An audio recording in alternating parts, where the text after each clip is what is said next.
The plane touched down, Manila, humid, alive. Finland's Prime Minister arrived, a mission of state, handshakes, formalities, the usual diplomatic dance.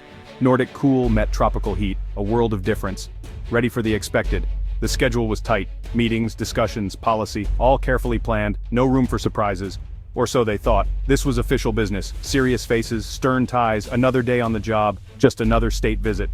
Manila pulsed, a city breathing, jeepneys roared, colors flashed, a symphony of chaos, an undeniable charm. The PM watched, observant, perhaps a little guarded, stepping into the unknown, a long way from Helsinki. This place felt different. Finland, snow, saunas, silence, order and quiet reflection.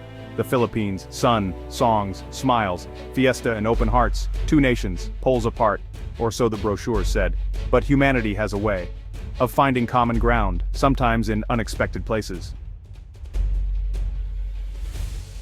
The motorcade moved slowly, through Manila's crowded streets. Then, something shifted.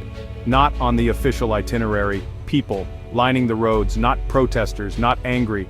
They were waving, smiling, a genuine human wave, pure curiosity on their faces. This wasn't a staged event, no flags distributed by officials, just people, real people, drawn by the moment, an unexpected outpouring of warmth, of welcome. The security detail, usually stoic, exchanged puzzled glances. This was unusual.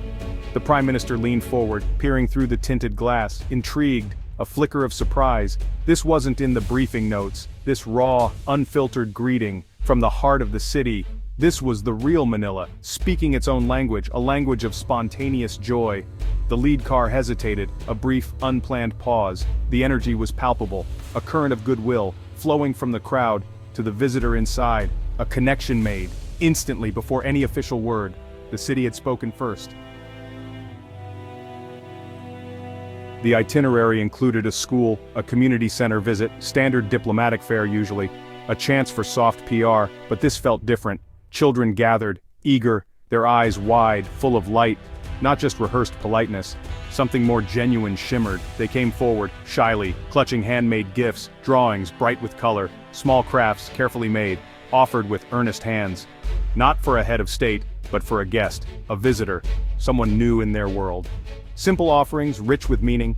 The Prime Minister, usually composed, felt a warmth spread. The official mask softened, a genuine smile appeared. These weren't just objects, they were pieces of heart, offered freely, honestly, a powerful silent message of welcome, of connection. No grand speeches here, no complex policy discussions, just the simple language of human kindness, unscripted, a reminder, often forgotten. True diplomacy isn't always found in formal chambers. Sometimes it's in a child's gift, a moment of pure truth. The schedule had a gap, a rare, unplanned moment. The PM wanted to walk, to feel the city's pulse. Security, after some debate, agreed. A short stroll, a busy market, the air thick with smells, spices, food cooking, life. A vibrant, chaotic scene. A street vendor, his cart piled high with colorful ingredients. Shaved ice, sweet red beans, purple yam, jackfruit, mango, leche flan glistening. Halo halo. The Filipino magic, a dessert, a celebration, a relief from the sticky heat. A rainbow in a tall glass. The vendor saw the group, recognized the honored guest, a wide, welcoming smile. He scooped and layered, then offered a full glass. "Welcome, ma'am, sir. For you, no charge, no hesitation. A simple act of giving. Filipino hospitality, pure and sweet." The Prime Minister accepted, took a tentative spoonful, then another, eyes widening. The explosion of textures, flavors, cool, sweet, surprising. A taste of the islands, shared on a dusty street corner with a stranger's kindness. This was real, this was connection, this was halo diplomacy.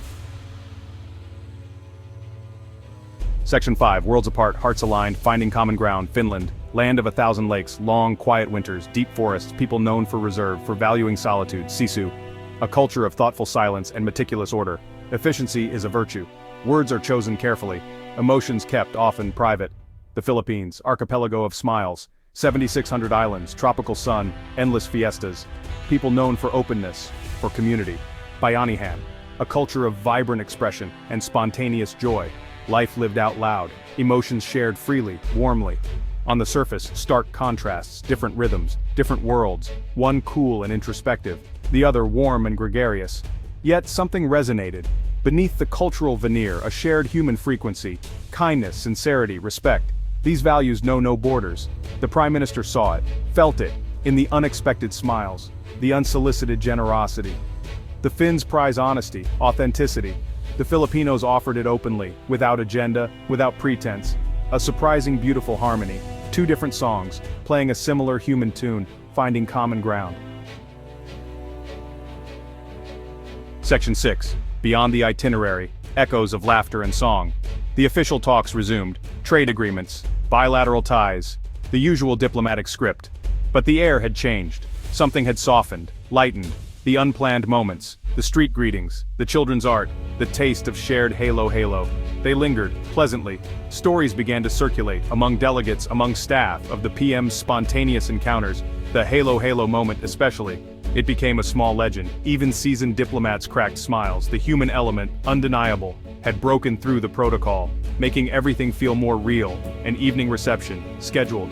A display of Filipino culture, folk dances, traditional music, the rhythms, infectious, joyful. The Prime Minister watched, no longer just a detached observer. A foot tapped, hands clapped, a genuine engagement, present, caught up in the warmth.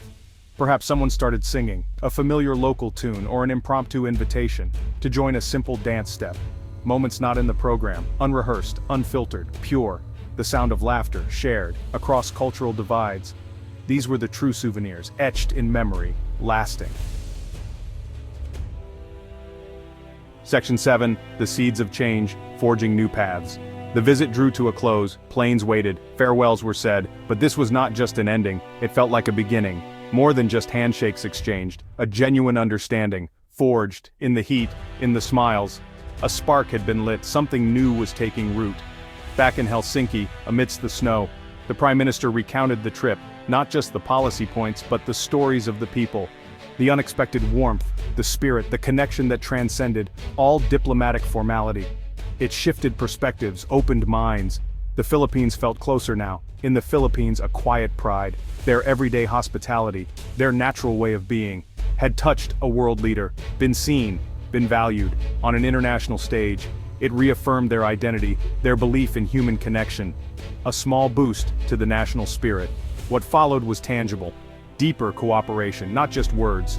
Cultural exchange programs blossomed, students traveled, artists collaborated, tourism saw a new interest, business ties strengthened, slowly, all built on this new foundation, of goodwill, of mutual respect, born from a few unplanned days, real bonds, lasting bonds. Section 8. A bridge built on smiles, the enduring legacy. Years have passed since then, the world keeps turning fast, leaders come and go, politics ebb and flow, but the memory of that visit, it sticks, it stays. A quiet benchmark, a reminder of what's possible when humanity leads the way. It wasn't about grand strategies or complex geopolitical maneuvers. No, it was simpler, purer. It was about people reaching out across divides, sharing what they had, their food, their art, their spirit, their unvarnished joy. That's a powerful currency. This is where true diplomacy lives, not always in ornate halls or behind closed doors. Often it's found on the streets, in the taste of local food, in the sincerity of a child's gift, in a shared spontaneous laugh. It's a force, often underestimated, but incredibly potent. The Finnish Prime Minister's visit, it did more than fill a schedule. It showed something vital, to both nations, to the world, that in our complex, often cynical age the simplest human connections still matter the most. They can indeed change everything, for the better, always. A bridge built not of steel but smiles. And those last the longest. If you enjoyed this journey, don't forget to subscribe, like, comment, and click the bell icon for more inspiring stories.